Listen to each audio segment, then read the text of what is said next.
आज हम बात करेंगे देश के सबसे निरपराध उद्योगपति श्री गौतम अडानी जी महाराज की, जिनके बिजनेस की तरक्की देखकर भगवान लक्ष्मी भी शर्मिंदा हो जाए। लेकिन क्या करे साहब, अब मामला खेल से निकलकर जांच में आ चुका है और ये जांच अब सिर्फ भारत तक सीमित नहीं है। अब अमेरिका, केन्या, मॉरिशस भी पूछ रहे हैं, भाई साहब आखिर क्या चल रहा है। तो जनाब, सबसे पहले बात करते हैं हमारे देश की शेरनी एसबीआई भारतीय प्रतिभूति और विनिमय बोर्ड की, जिसने हाल ही में 2 मॉरिशस बैंड्स फंड्स को धमकाया, अलेरा इंडिया अपॉर्चुनिटीज फंड और वेस्पेरा फंड। एसबीआई ने कहा, भाई बार बार पूछ रहे हैं, बताओ शेयर धारक कौन है, किसके पैसे लगे हैं अडानी में। भाई बार बार पूछ रहे हैं, बताओ तो शेयर धारक कौन है, किसके पैसे लग रहे हैं अडानी में, और तुम हो कि टाल मटोल किए जा रहे हो। अब एसबीआई ने कह दिया, अब अगर नहीं बताया तो लाइसेंस रद्द और जुर्माना तय है। मतलब सीधी भाषा में या तो बोलो वरना गोल हो जाओ। मॉरिशस बना था अडानी का ट्रांजिट कैंप। अब सवाल ये उठता है कि आखिर ये मॉरिशस वाला पैच क्या है। तो दोस्तों गौर फरमाइए, मॉरिशस को दुनिया भर के अमीर लोग टैक्स हेवन मानते हैं। यहाँ से पैसे घुमा फिरा कर किसी भी कंपनी में निवेश करना बहुत आसान होता है और ट्रैक करना बहुत मुश्किल। अब एलेरा और वेस्पेरा जैसे फंड्स ने अडानी ग्रुप से पैसा लगाया, लेकिन ये नहीं बताया कि पैसा आया कहाँ से है और किसका है, यानी कि मालिक कौन है और अरे वही बॉस कौन है वाला सवाल। अमेरिका ने भी लगाई कोर्ट में चिट्ठी, लेकिन खेल यही नहीं रुका। माय फ्रेंड्स, अमेरिका ने कह दिया कि बहुत हुआ राष्ट्रवाद, अब लाओ सबूत। वहीं की एक कोर्ट में केस दर्ज हुआ कि अडानी ग्रुप ने भारत सरकार के अधिकारियों को रिश्वत दी। हाँ, 2200 करोड़ से ज़्यादा की, ताकि सेलर प्रोजेक्ट आसानी से मिल जाए, और वो भी यूएस के इन्वेस्टर्स को ये बात नहीं बताई गई। अब वहाँ के निवेशक बोले, भाई हमें तो साफ साफ बताया गया था कि यह ग्रीन एनर्जी है, पर यहाँ तो मामला ग्रीन मनी का निकला। हिंडनबर्ग की रिपोर्ट सीजन 1 की शुरुआत, याद है ना आपको वो हिंडनबर्ग की रिपोर्ट जनवरी 2023 में जो आई थी, जिसने अडानी साम्राज्य की नींव हिला दी थी। उसमें लिखा था, भाई ये तो स्टॉक मैनिपुलेशन का पूरा हॉलीवुड मूवी चल रहा है।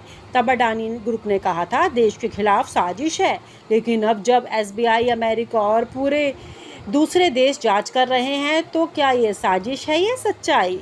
इसका जवाब अब जोड़ी नंबर 1 गौतम जी और नहीं, सिर्फ गौतम जी ही देंगे।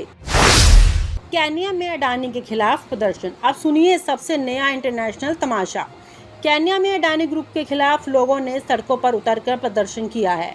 वजह, अडानी की कंपनी वहां कोयला बंदरगाह बना रही है, जिसमें पर्यावरण को नुकसान हो रहा है। और भाई साहब, केन्या जनता ने साफ कहा है कि तुम्हारे प्रदूषण वाली तरक्की नहीं चाहिए।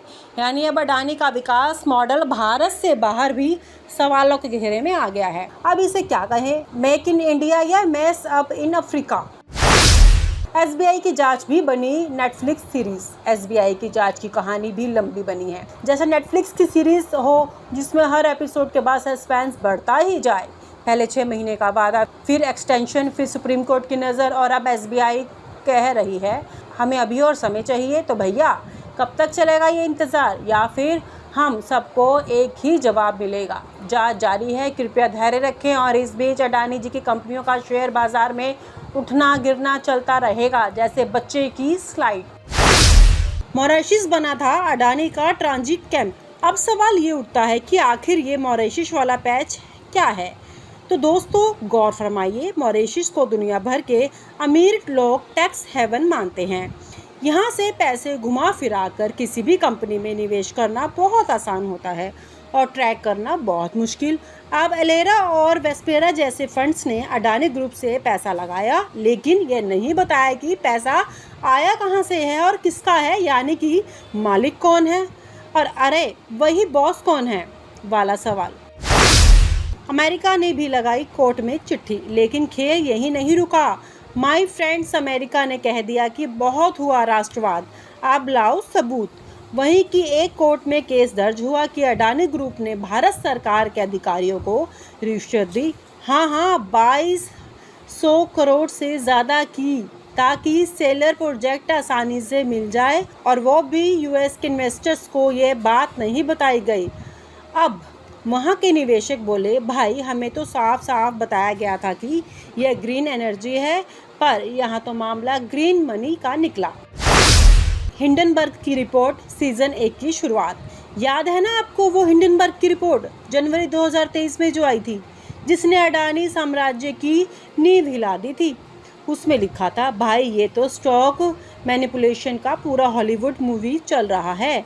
तब अडानी ग्रुप ने कहा था देश के खिलाफ साजिश है, लेकिन अब जब एसबीआई, अमेरिका और पूरे दूसरे देश जांच कर रहे हैं, तो क्या ये साजिश है या सच्चाई?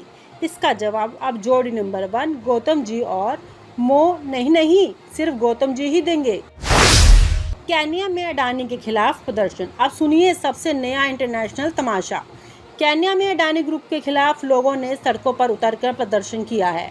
वजह, अडानी की कंपनी वहां कोयला बंदरगाह बना रही है, जिसमें पर्यावरण को नुकसान हो रहा है। और भाई साहब, केन्या जनता ने साफ कहा है कि तुम्हारे प्रदूषण वाली तरक्की नहीं चाहिए। यानी अब अडानी का विकास मॉडल भारत से बाहर भी सवालों के घेरे में आ गया है। अब इसे क्या कहें, मेक इन इंडिया या mess up in Africa? SBI की जांच भी बनी नेटफ्लिक्स सीरीज। एसबीआई की जांच की कहानी भी लंबी बनी है, जैसे नेटफ्लिक्स की सीरीज हो जिसमें हर एपिसोड के बाद सस्पेंस बढ़ता ही जाए। पहले 6 महीने का वादा, फिर एक्सटेंशन, फिर सुप्रीम कोर्ट की नज़र, और अब एसबीआई कह रही है हमें अभी और समय चाहिए। तो भैया कब तक चलेगा ये इंतज़ार, या फिर हम सबको एक ही जवाब मिलेगा? जांच जारी है, कृपया धैर्य रखें। और इस बीच अडानी जी की कंपनियों का शेयर बाजार में उठना गिरना चलता रहेगा, जैसे बच्चे की स्लाइड। विदेशी निवेशक बोले, रुको जरा, सब्र करो। अब लेरा और वेस्परा जैसे फंड्स की चुप्पी ने सवाल खड़े कर दिए हैं। क्या वाकई इनका कोई गुप्त साझेदार है? क्या पैसा वापस अडानी से ही जुड़ा है, यानी राइट हैंड से पैसा लेफ्ट हैंड को? और यही तो हिंडनबर्ग ने कहा था, अडानी ग्रुप अपने शेयर खुद खरीद रहा है अलग अलग कंपनियों के नाम पर, ताकि शेयर की कीमत आसमान छूती रहे। अब जब विदेशी निवेशक ही बोले हमें भरोसा नहीं है, तो आप समझ सकते हैं कि मामला कितना गंभीर हो सकता है। सुप्रीम कोर्ट का टशन और सरकार की चुप्पी। सुप्रीम कोर्ट ने यह भी अब एसबीआई से पूछा है कि भाई ये जांच कब पूरी होगी, या बस फाइलों की टेबल टेनिस चलती रहेगी? और इधर सरकार की तरफ से कोई कड़ा बयान नहीं आया। कईयों का कहना है कि अरे अडानी तो देश की इज्जत है, लेकिन सवाल यह है कि क्या एक व्यक्ति या कंपनी देश की इज्जत से ऊपर हो गई है? अगर नहीं, तो फिर जांच पूरी क्यों नहीं होनी चाहिए और जवाबदेही तय होनी चाहिए, चाहे वो गौतम हो या गोविंदा।